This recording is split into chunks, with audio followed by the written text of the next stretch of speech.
Hey, what's up? Jonathan Fink, Sports Card Collectors Club. I'm also the author of many, many other books, and that's why I decided to create this audiobook series so I can share my stories with you guys in lots of different formats. You can download the ebook and my regular book on Amazon.com and Barnes and Nobles and everywhere else. But now you can listen to my books. I do have a couple of official audiobooks created for RBL Volume 1 and I think for Baseball Gods Real Volume 1, but now I'm doing it free on YouTube so everyone can get access to my stories, and you can enjoy me riding your bike or on a walk or doing the dishes or driving to work or even going to sleep, whatever it is. I just thank you for the support. So with this series, we're going to read the Spirits of the Gridiron series, Volume 1, which is the story of Beck Jordan and the College Football League and Simpson College. So let's read chapter 1 today. Thanks for joining me. You guys I appreciate each and every one of you.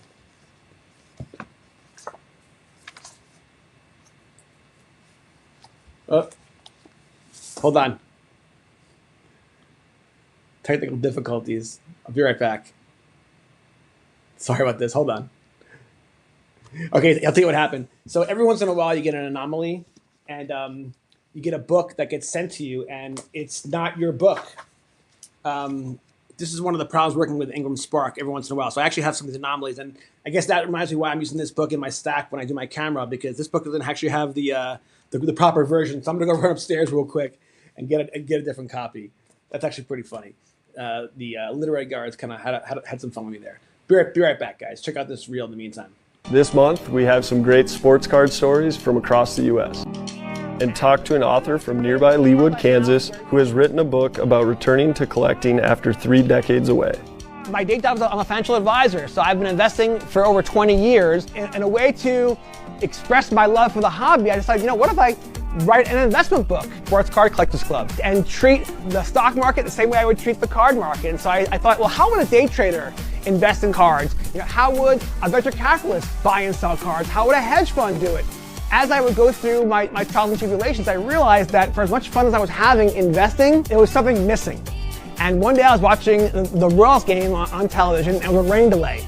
And the Card Life television show came on. I was watching that episode, I was watching Matt Strom open cards and rip packs, and I started getting the warm, fuzzy feeling. I said, this is what I want to be doing. I want to get back to really collecting and ripping cards and building sets. And that's when the story of my book has a change. I go from investing back to collecting. I'll also open a variety of boxes from different sports. So he hit the home run off me in the 7th inning. And then... All right, we're back. Thanks for that quick pause. Definitely not the way I wanted to start this live and how I wanted to start this series. I wonder if I should just stop it and start it over, but the show must go on. So what I'll do today is, because this did not go as I planned, today for this episode, we'll just read... we'll read the introduction, and then I guess I did say this is chapter 1. So sorry, guys. We'll read the intro and then chapter 1. Here we go. Decades after the 1970 Wichita State plane crash, the souls of the players and coaches who perished returned as football gods, determined to restore purpose, passion, and soul to a game overtaken by greed and power. They inspire a young visionary, Beck Jordan, to ignite a new era in college football. Beck's vision? A league for all schools, big and small, take root. Fueled by faith, legacy, and divine guidance, the College Football League is born. Promotion, relegation, redemption. The soul of college football is back.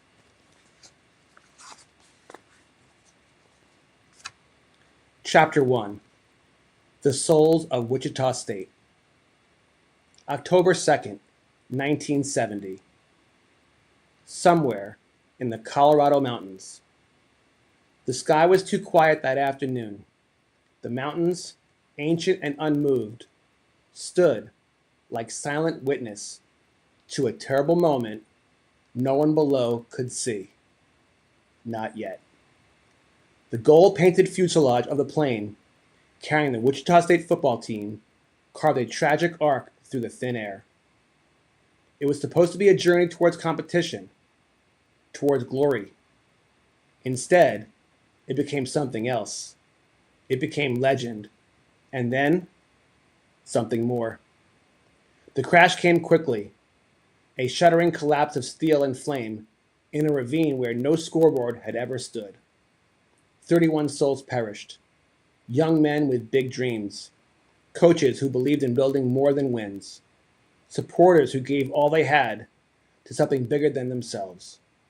The world will remember it as a tragedy, but in the fabric of the universe, in that invisible place beyond sight and sound, the souls did not fall silent. They rose. They woke in a place without time, a locker room in the clouds, a field that stretched forever beneath a golden sky. And before them, waiting, stood figures they had only read about. Newt Rockne, George Gipp, Bear Bryant with his hat in hand. The souls of Wichita State, confused, grieving, stood as one. "Where are we?" asked their quarterback.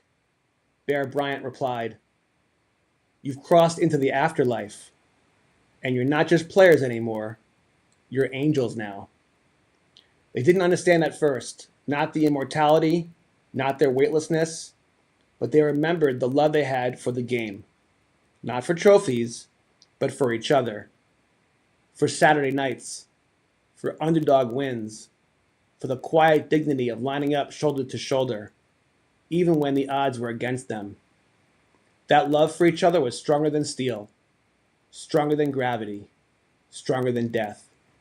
And so, they chose a mission, to become the protectors of college football's heart, to guide it where it lost its way, to fight when it was consumed by greed, to whisper truth into the ears of players, coaches, and fans, to save the soul of the game.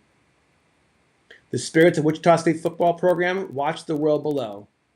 They saw the game of college football grow, and with it, they saw the danger. They saw money drown meaning. They saw players treated like tokens. They saw once proud programs buckle beneath financial strain, while wealthier schools built dynasties on the backs of broken dreams. And so, the football gods gathered in the spiritual realm. "It's time," said the head coach. "We must return, not in flesh, but in spirit. We must whisper to the dreamers. We must guide the rebels. We must awaken the soul of college football again." And from the heavens they descended, into playbooks, into underdog huddles, into one Simpson College student's dream. The story was just beginning. End of chapter 1. This month, we have some great sports card stories from across the U.S. and talk to an author from nearby Leawood, Kansas, who has written a book about returning to collecting after 3 decades away. My day job is I'm a financial advisor, so I've been investing for over 20 years. In a way to express my love for the hobby, I decided, what if I write an investment book, Sports Card Collectors Club, and treat the stock market the same way I would treat the card market. And so I thought, well, how would a day trader invest in cards? How would a venture capitalist buy and sell cards? How would a hedge fund do it?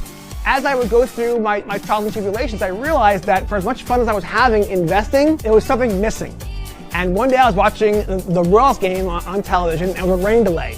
And the Car Life television show came on. I was watching that episode, I was watching Matt Strom open cards and rip packs, and I started getting the warm, fuzzy feeling. I said, this is what I want to be doing. I want to get back to really collecting and ripping cards and building sets. And that's where the story of my book has a change. I go from investing back to collecting. I'll also open a variety of boxes from different sports. So he hit the home run off me in like the 7th inning. And then in the 8th inning, JT hit a double, so he's standing on second. And Mason Wynn asked him, he's like, "Hey JT," he's like, "I heard Strom collects cards of guys that take him deep." He's like, "Does that mean he's gonna send me over a couple cards to sign tomorrow?" And after the game, we had won. I mean, winning is the only thing that's important to me. So it's like, I was good after the game, whatever, and JT comes up to me and he's like, "Hey Stromy," he was really genuine. Like he wasn't taking shots. And I'm like, "What are you talking about?" He's like, "Well, when I got to second, Mason asked if you're gonna send a card over for him."